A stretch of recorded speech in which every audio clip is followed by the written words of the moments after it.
4월 첫 주일을 맞이했습니다.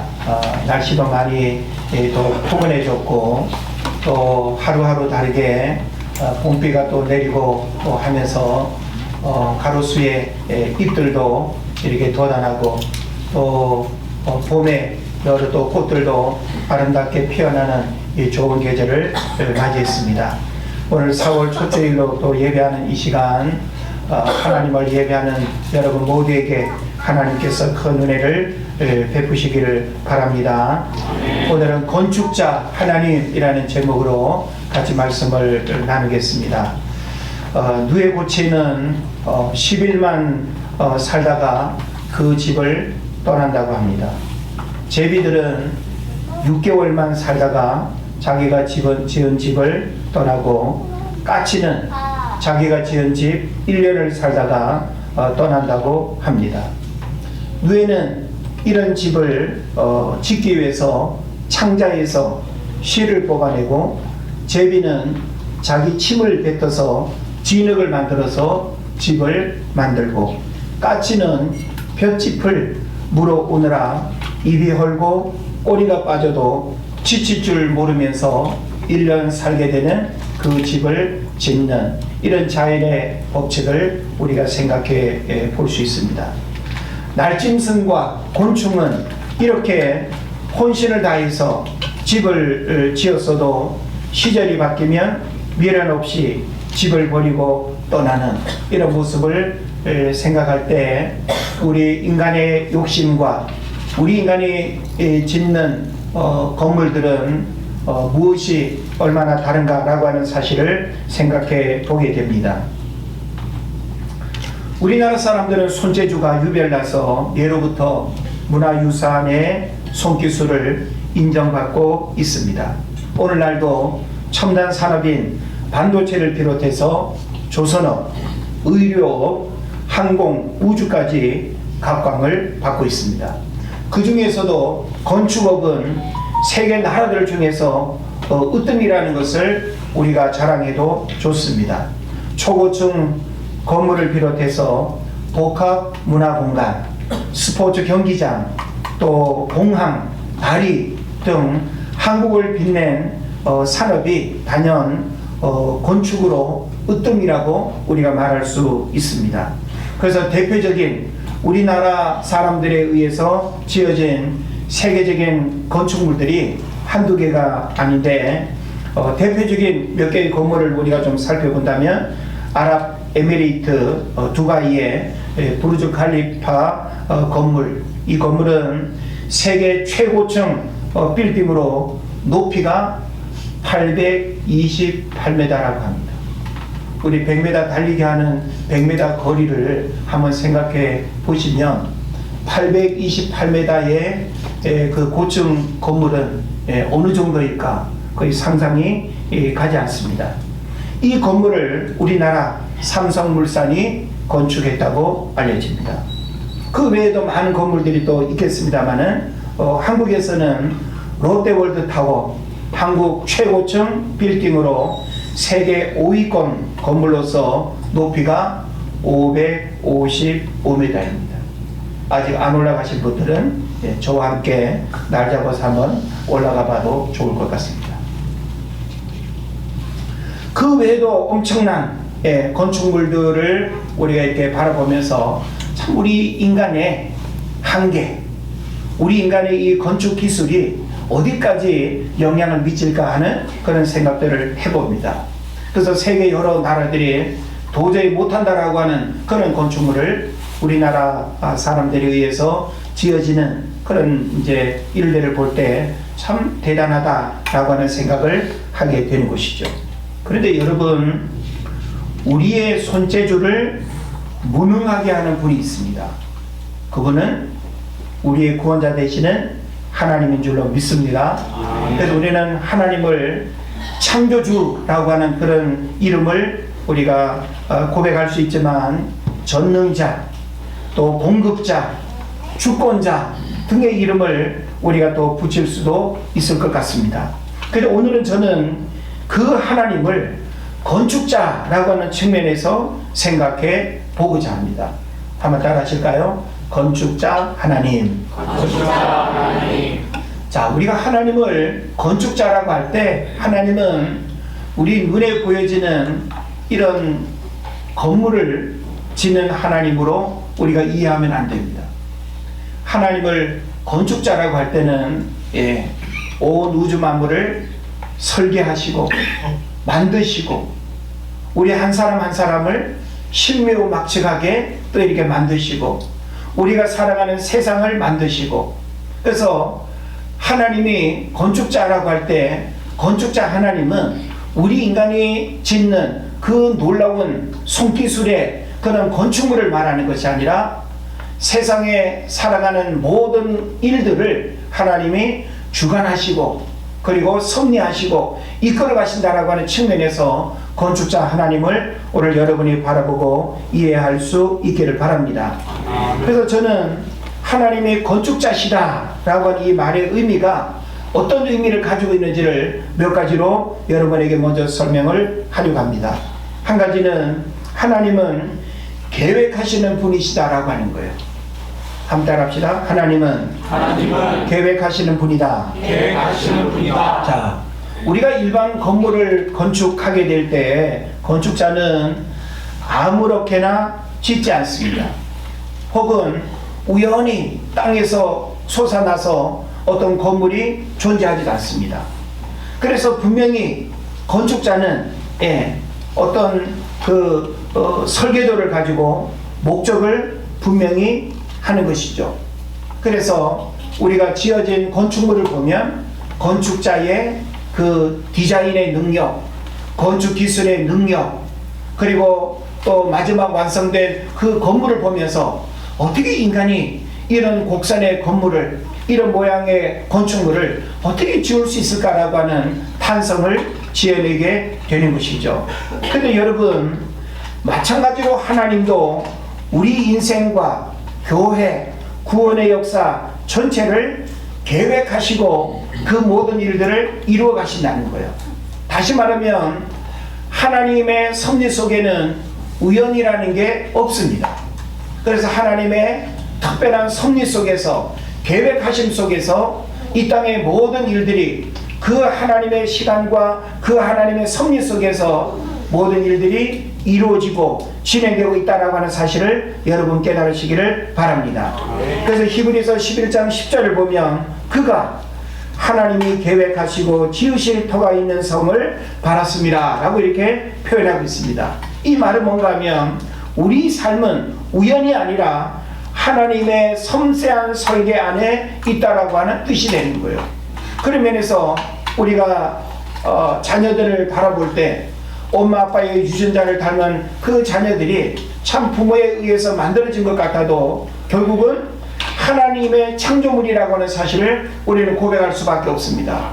그래서 하나님의 그 섬세함, 그리고 하나님께서 우리 한 사람 한 사람을 하나님의 계획 속에서 우리를 이 땅 가운데 보내주셨고, 그리고 저와 여러분이 함께 만나서 동시대를 살아갈 수 있다라고 하는 것은 우리의 선택이 아니라 하나님의 계획하심 속에서 이루어진 일이다. 그래서 건축자 하나님을 우리는 이야기할 때 하나님은 계획하시는 분이다라고 하는 사실을 여러분 꼭 깨달으시고, 하나님은 우리 개인의 인생뿐만이 아니라 이 땅에서 벌어지는 모든 일들이 하나님의 계획 속에서 하나님의 그 계획하신 설계도에 따라서 세상의 모든 역사와 그리고 우리 인간의 그런 삶의 일들이 그렇게 만들어지고 움직여진다라고 하는 사실을 깨달으시기를 바랍니다.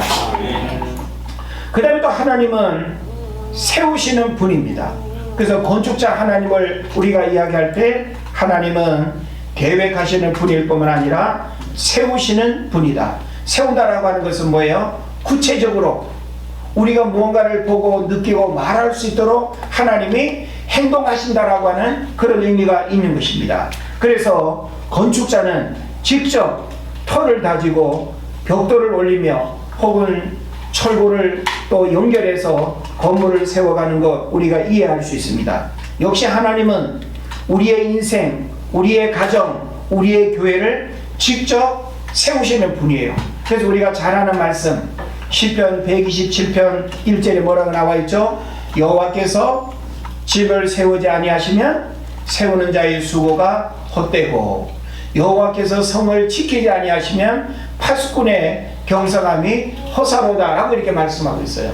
그러니까 우리가 이 세상을 살아가면서 우리가 경험하는 이 모든 일들이 우연히 일어난 것이 아니라 하나님의 계획하심 속에 하나님이 세우시는 그 일들을 통해서 한 나라가 흥하기도 하고 망하기도 하고 한 가정이 세워지기도 하고 한 사람이 결혼이라고 하는 만남이 이루어지고 하는 이 모든 일들은 하나님이 계획하시고 하나님이 세우시는 일들을 통해서 그와 같은 일들이 일어난다는 거 기억하시기를 바랍니다. 그래서 내 힘으로 쌓는 인생은 무너지지만 하나님이 세우시는 인생은 흔들리지 않는 거예요. 그래서 누가 내 삶을 세우느냐, 우리 자녀의 삶을 누가 세우느냐. 우리는 열심히 부모가 자녀의 삶을 막 세워주려고 해요. 그래서 부모가 가진 능력, 부모의 경험, 부모가 할 수 있는 모든 것들을 다 동원해가지고 우리 자녀가 행복하기를 막 세워갑니다. 그런데 우리 자녀들의 삶이 어때요? 결국은 불행하게 되고 여러 가지 어려움을 경험하게 되고 부모에 의해서 세워진 자녀들의 그 삶이 하루아침에 곤두박질치고 망가지는 그런 일들을 볼 때 우리는 우리 자녀들의 삶도 누가 세워야 된다? 하나님이 세워가셔야 된다. 하나님이 우리의 가정도 하나님이 세우실 때 그 가정이 행복한 가정이 되고 건강한 가정이 되고 믿음의 가정이 되는 것입니다. 그래서 우리가 집은 사람에 의해서 세울 수 있어요. 그죠? 그런데 가정은 누가 세울까요? 하나님이 세우는 것입니다. 예배당은 누가 지을 수 있어요? 사람이 지을 수 있습니다. 그러나 교회는 하나님이 세우시는 겁니다. 그래서 교회는 바로 하나님의 집이고 교회는 그리스도의 몸이기 때문에 그 어떤 세력도 그 무엇으로도 하나님의 교회는 결코 부패하거나 망하거나 무너지지 않는다라고 하는 이 사실을 여러분 깨달으시기를 바랍니다. 그래서 하나님이 친히 세우신 두 가지가 있다고 하지 않습니까? 바로 가정과 교회, 하나님이 세우시는 거예요. 그래서 인간에 의해서 세워지는 가정, 인간에 의해서 세워지는 교회는 무너질 수밖에 없지만 끊임없이 하나님이 세우셨다는 사실을 고백하고 하나님이 세워가신다는 사실을 우리가 고백하게 될 때 하나님은 강하고 견고하게 우리의 가정과 교회를 붙들어 주시고 세워가실 줄로 믿는 것입니다. 그 다음에 세 번째로 하나님은 건축자이시다 라고 할 때 하나님은 완성하시는 분입니다.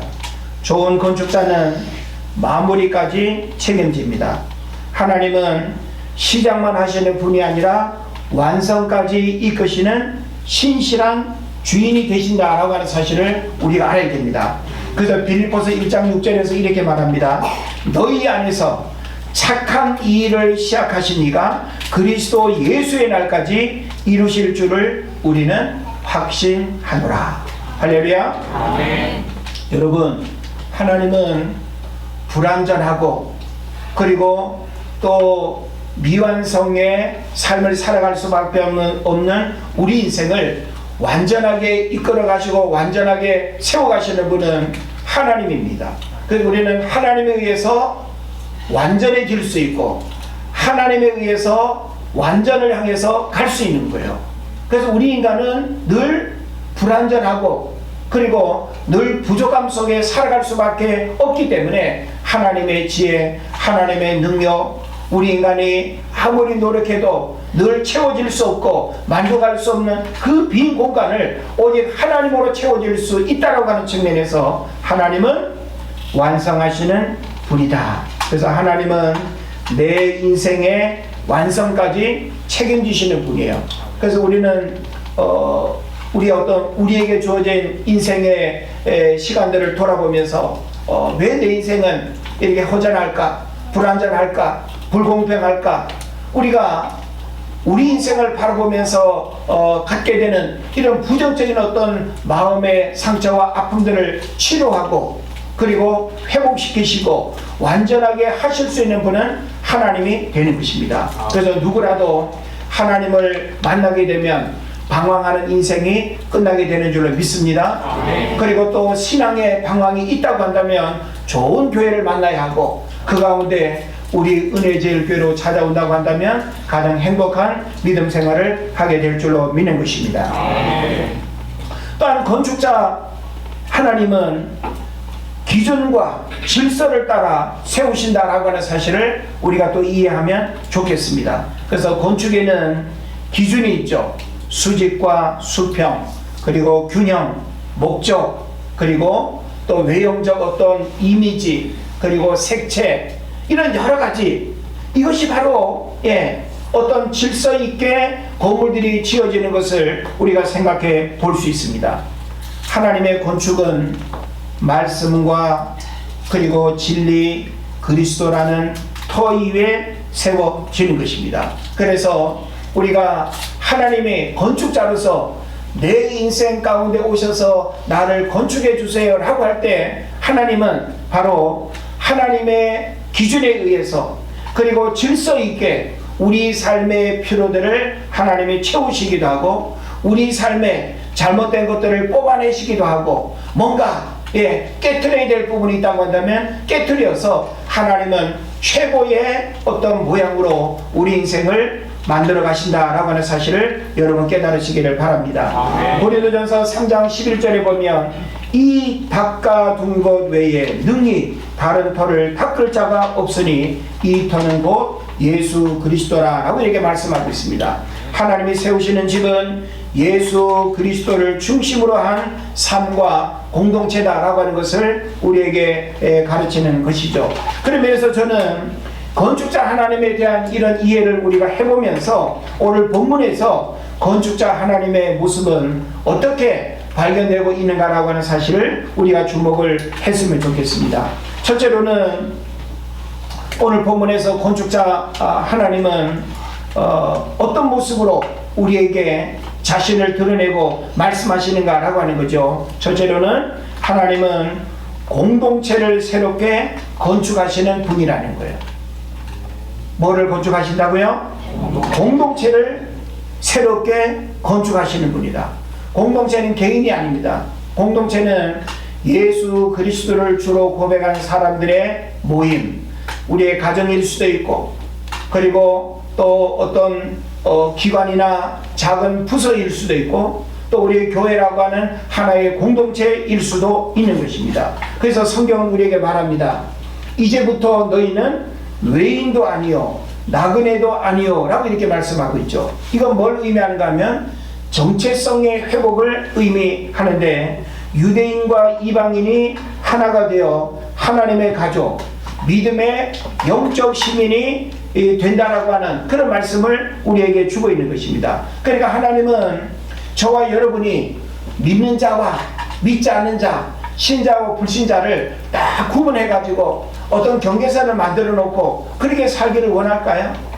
하나님의 이 세상을 바라보시는 의도는 모든 열방과 족속이 다 구원받기를 원하세요. 다시 말하면 온 세상이 하나님의 구원의 반열에 이르기를 원한다라고 하는 것이죠. 그래서 하나님은 공동체를 새롭게 건축하기를 원하신다. 그리고 그래서 하나님을 모르고 불신앙 가운데 살아가는 세상, 하나님을 대적하고 하나님을 부인하는 그 세상을 치유하고 회복해서 하나님 나라라고 하는 그 공동체를 새롭게 건축해 나가기를 원하신다라고 하는 것입니다. 그래서 하나님은 분리된 자들을 모아 하나의 공동체로 세우시는 건축자 되시는 겁니다.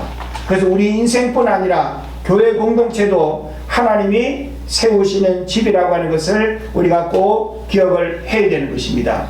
우리는 공동체에 아픔이 있고 공동체에 어떤 문제가 있을 때 자꾸 세상의 어떤 지식이나 이론이나 방법으로 공동체를 회복하려고 하면 안 됩니다.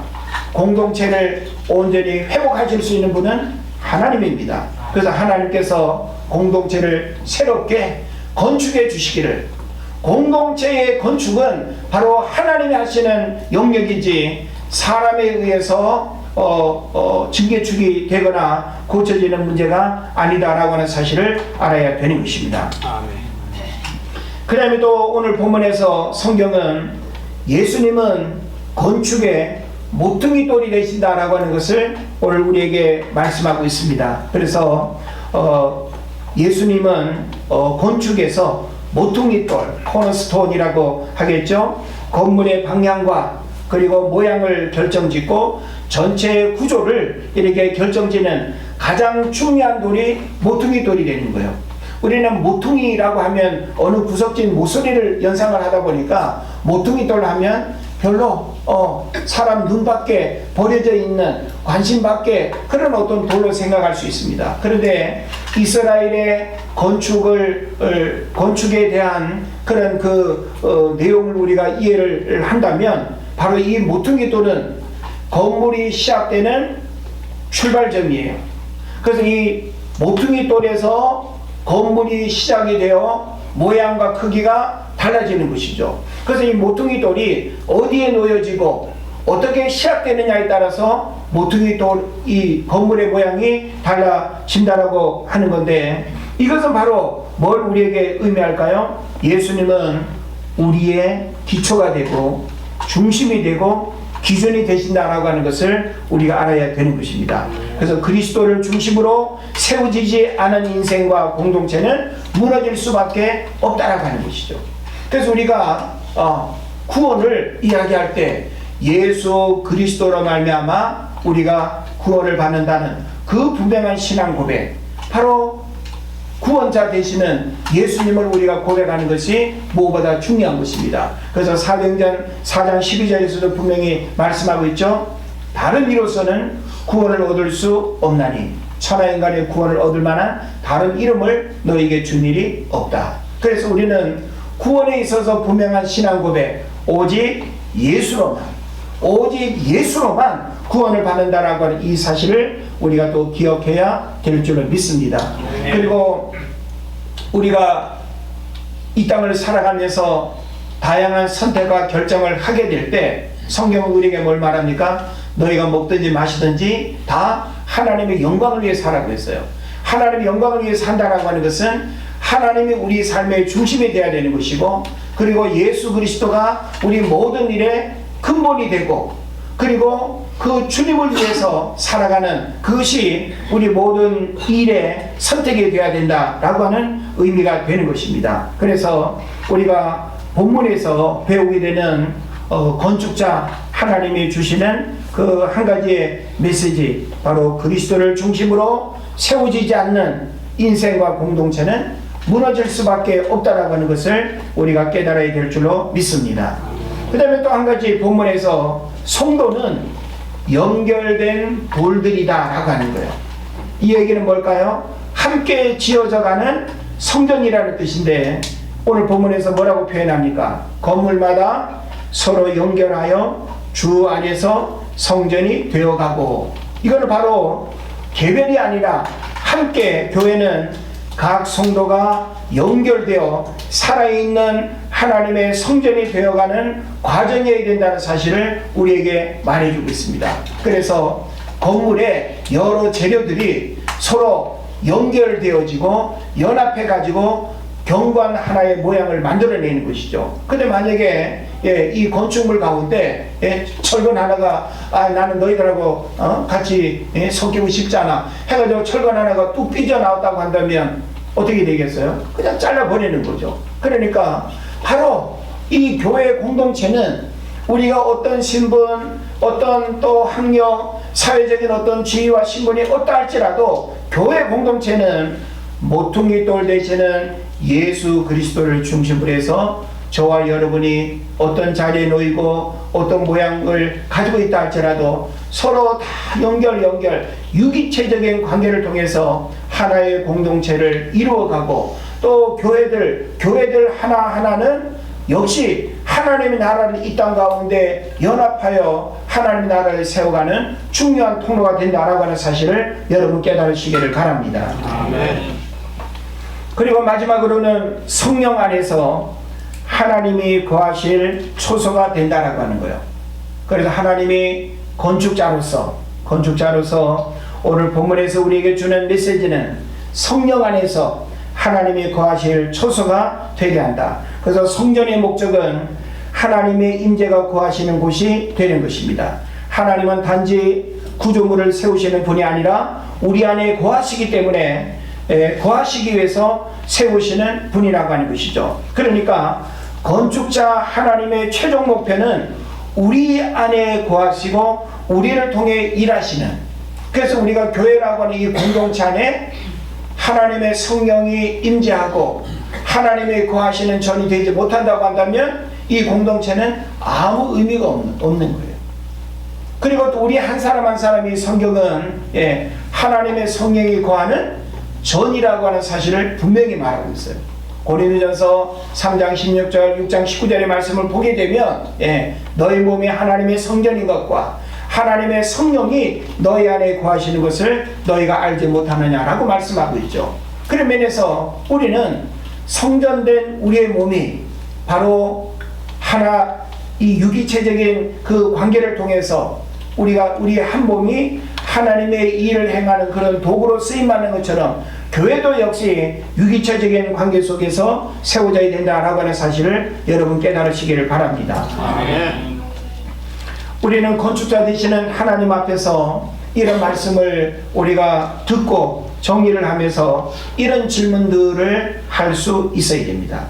나는 예수 그리스도 위에 내 인생을 세우고 있는가? 내 인생은 예수 그리스도 위에 세워진 그런 삶을 살아가고 있는가? 우리 교회는 예수 그리스도 위에 세워져 있는가? 우리 가정은 예수 그리스도 위에 세워진 가정으로 자녀들이 먹고 마시고 또 돈 벌고 공부하고 하는 이런 일체 일들이 이루어지고 있는가? 이거 우리 점검할 수 있어야 됩니다. 또 나는 교회 공동체 안에서 어떤 돌로 연결되어 있는가라고 하는 것. 사실 우리가 다양한 건축 재료로 보면 우리 한 사람 한 사람이 없어서는 안 될 너무나 소중한 건축 재료예요. 그래서 건축자는 그 모든 재료를 적재적소에 배치하고 적재적소에 잘 활용해서 어떤 재료들은 지하에, 어떤 재료들은 1층에, 어떤 재료들은 옥상에, 외벽에 다양하게 붙어서 하나의 건물의 기능을 감당하는 거예요. 그런 면에서 저와 여러분은 은혜제일교회라고 하는 공동체를 하나님이 세워가는 그런 중요한 건축 자재이다. 그래서 우리 한 사람 한 사람이 바로 하나님 앞에서 교회 공동체 안에서 나는 어떤 돌로 연결되어져 있는가라고 하는 사실을 알아야 됩니다. 또 나의 삶은 하나님이 거하시기에 합당한 성전인가 라고 하는 것도 우리는 건축자 되시는 하나님께서 나를 이렇게 건축하셨고 이렇게 건축되기를 원하는데 과연 하나님의 성령이 거하시는 전으로서 내 몸은 그렇게 건축되어져 있는가라고 하는 것을 점검해야 된다라고 하는 것입니다. 이와 같은 질문에 우리는 무엇이라 고백할 수 있을까요? 만약에 저는 여러분들이 여전히 건축 중이고 여전히 공사 중이라고 한다면 참 하나님께서 안타까워하시겠다는 생각을 해봅니다. 어떤 사람은 태어나서부터 교회를 다니면서 20년, 40년, 60년, 80년을 신앙생활에도 여전히 하나님이 건물이 완공되지 않으면 그 건물의 기능과 목적을 살릴 수 있어요? 없어요? 없는 거예요. 이 얘기는 뭔가 하면 하나님은 우리 개인이나 가정이나 교회가 하나님이 원하시는 그런 모양으로 건축되어져서 건축된 그 모양대로 쓰임받기를 원하는 거예요. 교회는 교회로서, 가정은 가정으로서 구원받은 여러분들 한 사람 한 사람이 건축자 하나님의 손에 의해서 주님이 원하시는 모양으로 건축된 삶을 살아가기를 원한다는 거예요. 그런데 과연 우리는 하나님에 의해서 아름답게 건축된 모습으로 지금 그렇게 제 기능을 발휘하면서 그 건축의 모양대로 그렇게 활용되고 쓰임받고 있는가라고 하는 거예요. 우리 가끔씩 이렇게 여행 다니다 보면 그 큰 건물들이 제대로 완공되지 않아 가지고 방치해 있고 흉물로 버려져 있고, 물론 뭐 돈이라고 하는 어떤 문제를 우리가 생각해 볼 수 있겠지만, 분명히 어떤 의도와 목적을 가지고 시작을 했을 텐데, 외형은 그냥 번지르르하게 이렇게 뭔가 되는데 아직 완공되지 않아 가지고 건물이 살아있지 못하는, 얼마나 안타깝습니까? 여러분, 이런 책이 있어요. 제목이 뭔가 하면 하나님 나는 공사 중이에요. 나침반인가 그 출판사에서 나온 책인데 오래된 책입니다. 제가 신학교 때 읽어보고 말씀을 준비하면서 그 책의 내용을 한 번 더 서치해 보긴 했습니다만은, 뭘 의미할까요? 하나님 나는 공사 중이에요. 계속 공사만 지금 하고 있는 거예요. 하나님은 빨리 완공되어져서 우리 한 사람 한 사람이 모양대로 쓰임받기를 원하는데, 여전히 공사 중이라고 할 때 물론 하나님은 기다리실 테고, 물론 하나님은 여전히 일하신다는 걸 분명히 믿지만, 언제 완공되어서 이 건축된 이 육체를 가지고 하나님 앞에 쓰임받는 그런 도구로 우리가 일할 것인가 라고 하는 사실을 생각하면, 우리는 하나님 나는 여전히 공사 중이에요 라고 하는 것이 아니라, 하나님 나는 완공되었어요 라고 해야 되지 않을까요?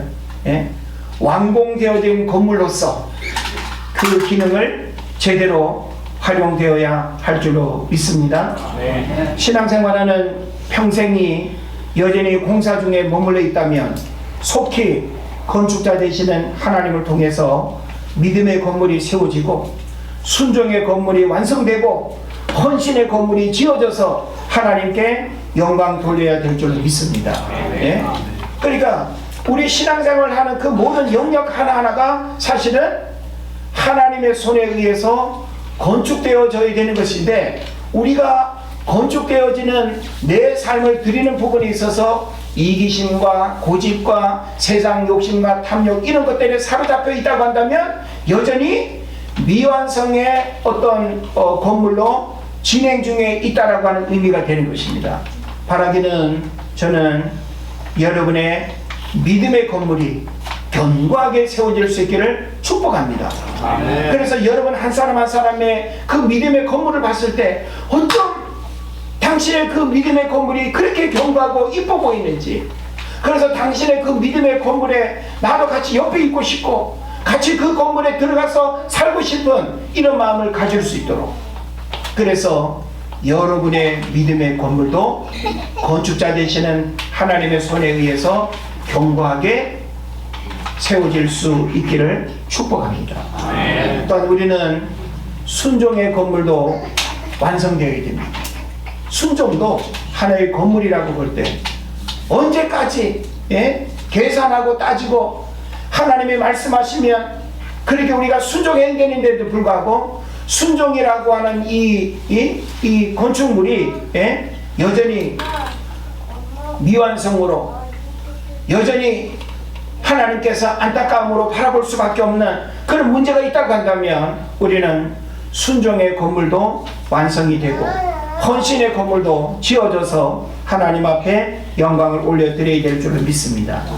우리 삶을 건축물이라는 측면에서 바라보면 너무 낡았고 균열과 파손이 있어서 안전에 위험이 있고 새롭게 짓지 않으면 무너질 수 있는 문제가 있다고 할 때 방치할 사람이 어디 있겠습니까? 그죠? 그래서 우리는 우리의 신앙을 그런 건물로 우리가 바라봤을 때 짓다가 이렇게 멈춰져 있거나 혹은 지어졌다거나 하는데 뭔가 어설퍼 보이고 균열이 있고 무너질 것 같은 그런 건물이라고 한다면 그 건물을 어찌 사용할 수 있겠는가라고 하는 거예요.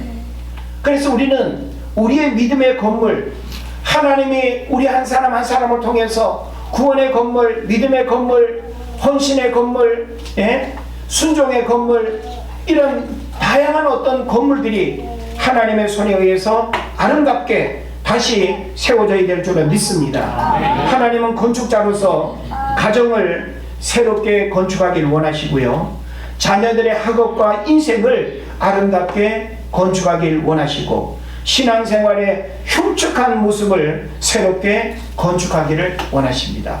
이제 과거를 우리가 돌아보지 말고 건축자 되시는 그 하나님 앞에 내 삶을 내어드리고 하나님의 창조의 손, 그 능력의 손으로 내 신앙의 건축물을 다시금 리모델링 해 주십시오. 다시금 부수고 무너뜨리고 다시금 견고하게 내 신앙의 그런 건축물이 새롭게 지어지게 하여 주옵소서. 그렇게 우리가 간청해야 될 줄로 믿습니다. 그래서 건축자 되시는 하나님께서 나의 삶을 새롭게 건축해 달라고 우리가 간청할 때 무너져가는 인생의 건물을 새롭게 리모델링해서 아름다운 건물로 세워지고 하나님 앞에 영광 올려드리는 이런 일들이 일어날 줄로 믿습니다.